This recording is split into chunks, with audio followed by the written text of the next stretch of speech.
સુરતના વરિયાવ વિસ્તારમાં એક 2 વર્ષના નિર્દોષ બાળકના મોતની હૃદયદ્રાવક ઘટના સામે આવી છે।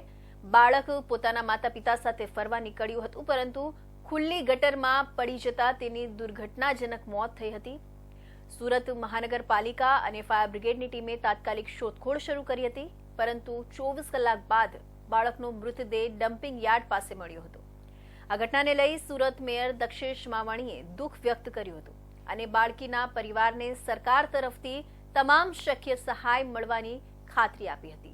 સુરતના મેયર દક્ષેશ માવાણીએ જણાવ્યું કે વરિયાવ ખાતે 2 વર્ષના બાળક મોત મામલે પાલિકા કમિશનર દ્વારા કાર્યવાહી કરવામાં આવી છે। પાલિકાના 4 અધિકારીઓને શો કોઝ નોટિસ આપવામાં આવી છે। પાલિકા ઝોનના કાર્યપાલક ઇજનેર તેજસ પટેલને શો કોઝ નોટિસ આપવામાં આવી છે। ઘટના સ્થળે કાર્યપાલક ઇજનેર તેજસ પટેલ તાપણું કરતા નજરે પડ્યા હતા। મેયરે જણાવ્યું કે આ ઘટના અત્યંત દુઃખદ છે અને અમે બાળકોની સુરક્ષા માટે વધુ સાવચેતી લઈશું। પરિવારને સરકાર તરફથી યોગ્ય સહાય મળે તે માટે તાત્કાલિક પગલાં લેવાશે। આ દુર્ઘટનાને કારણે સુરત મહાનગરપાલિકા સામે ભારે આક્રોશ છે। સ્થાનિક લોકો અને પરિવારજનોએ પાલિકાની બેદરકારી સામે ઉગ્ર પ્રતિક્રિયા વ્યક્ત કરી છે। પોલીસે અજાણ્યા અધિકારી કે કર્મચારી વિરુદ્ધ સપરાધ મનુષ્યવધનો ગુનો નોંધ્યો છે। મેયરે પણ ખાતરી આપી છે કે જે પણ અધિકારી કે કર્મચારી બેદરકારી માટે જવાબદાર હશે તેમના પર કડક કાયદેસર કાર્યવાહી કરવામાં આવશે। આ દુઃખદ ઘટનાએ સુરત મહાનગરપાલિકા અને શહેરી તંત્રની જવાબદારી પર ગંભીર સવાલો ઊભા કર્યા છે। વિસ્તારના લોકોએ આરોપ લગાવ્યો છે કે પાલિકા દ્વારા સમયસર ખુલ્લી ગટરો ઢાંકી દેવામાં આવી હોત તો આજે આ ઘટના ન બની હોત। પોલીસ તપાસ અને ભવિષ્ય માટે પગલાં હાલ પોલીસ દ્વારા સીસીટીવી ફૂટેજ અને અન્ય પુરાવાઓના આધારે તપાસ ચાલી રહી છે।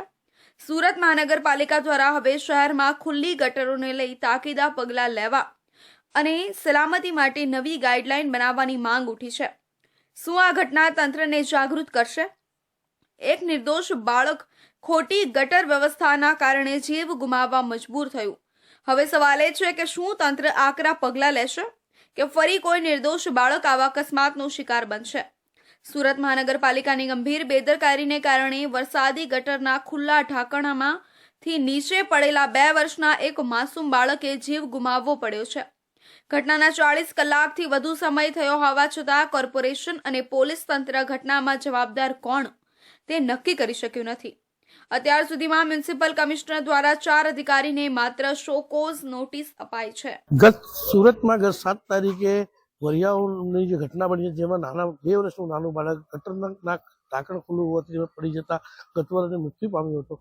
તે વિભાગના પ્રત્યે સુરત મહાનગરપાલિકા એ શું કાર્યવાહી કરી છે, કયા કયા અધિકારીઓને પર કાયદેકીય કાર્યવાહી કરી છે, આપણા સાથે મેયર દક્ષેશ મેવાણી છે તેની જોડે વાત કરીશું।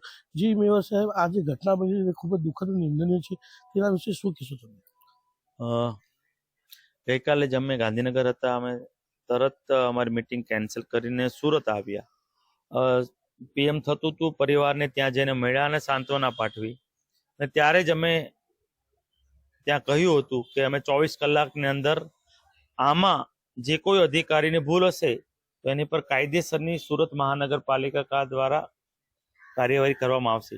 આજે સવારે જ અમે 4 અધિકારીઓ પર શોકોઝ નોટિસ કમિશનર શ્રી દ્વારા આપવામાં આવી છે।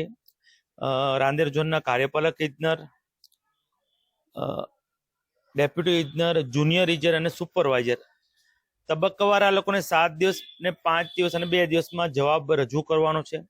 જવાબના અંતે પણ બીજા કોઈ અધિકારીઓ આમાં સંલગ્ન હશે તો તેની જવાબદારી પણ ફિક્સ કરવામાં આવશે। ને પોલીસ દ્વારા પણ એક એફઆઈઆર ફાડવામાં આવી છે। આમાં કોઈ પણ દોષિતોને છોડવામાં નહીં આવે। આવનાર સમયમાં સુરત મહાનગરપાલિકામાં આવી ભૂલ બીજી વાર નહીં થાય તેની માટે એક દાખલો પણ અમે બેસાડવા જઈ રહ્યા છે।